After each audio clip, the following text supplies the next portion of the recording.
plus a labor consultant on how companies are adapting to the movement. But first, I want to bring in Lane Windham. She's the Associate Director for Georgetown University's Kalmanovitz Initiative for Labor and the Working Poor, and she's the author of Knocking on Labor's Door, Union Organizing in the 1970s and the Roots of a New Economic Divide. Thank you for being here. Lauren, I'm thrilled to be with you. Well, I know that you're a former union organizer, so what do you make of the way workers are organizing and seeking new rights at this point in time? That's right. You know, I organized for many years and now am with a university. And I am looking at more union activism, more organizing, more striking than I've seen really in the 30 years that I have been involved in the union movement. The pandemic in many ways triggered a worker rights revival.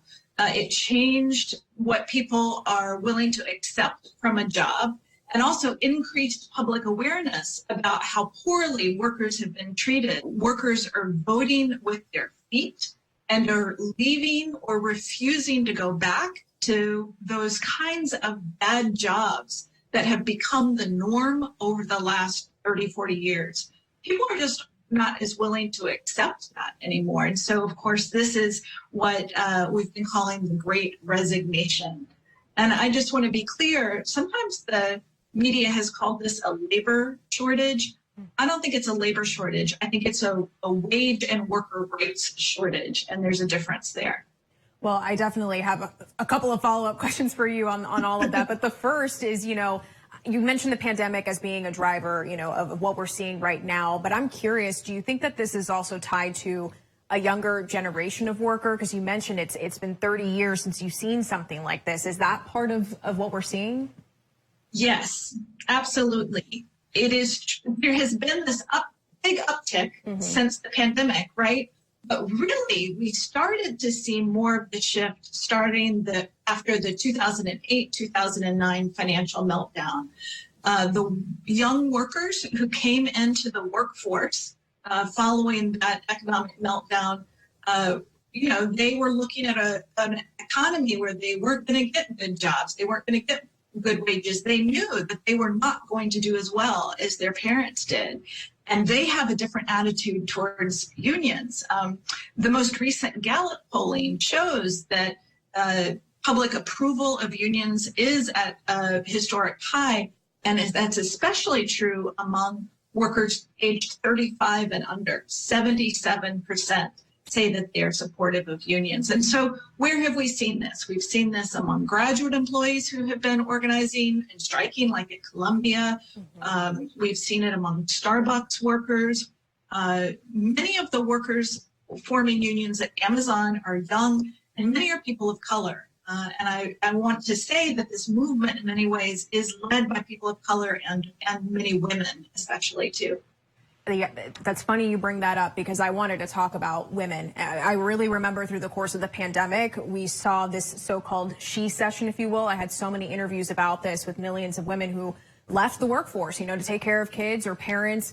Are they contributing to the worker empowerment that we're seeing now? You mentioned that they're definitely leading the way, but has that continued as we're kind of hoping around the corner on the pandemic? Oh, absolutely. Yes. The women are leading this labor upsurge. For so many years, we have made multiple demands of women, right? Most women are in the paid workforce, but then we also demand that women do the unpaid care of child care or elder care at home.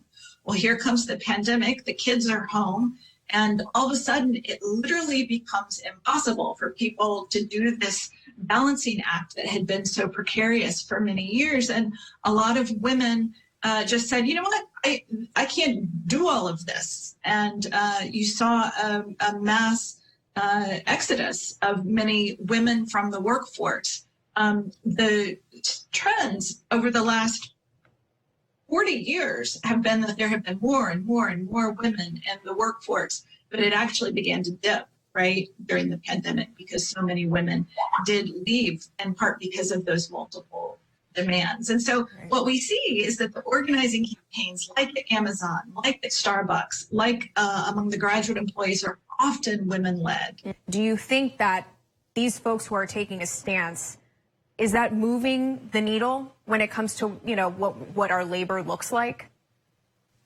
You know, this is an important question. I don't fully have the answer. I don't think anyone does. But I think one of the most important changes that we're seeing is the idea of what people are willing to accept and the idea of what is a good job. And for many years, people just were willing to take these sort of bad jobs for low pay, long hours. And I think people are realizing that the idea, we don't have to do this. And that kind of broad cultural change has enormous power. Quite the wake-up call. Lane Windham, we appreciate you joining us on Newsy. Thank you. Perfect. Thank you.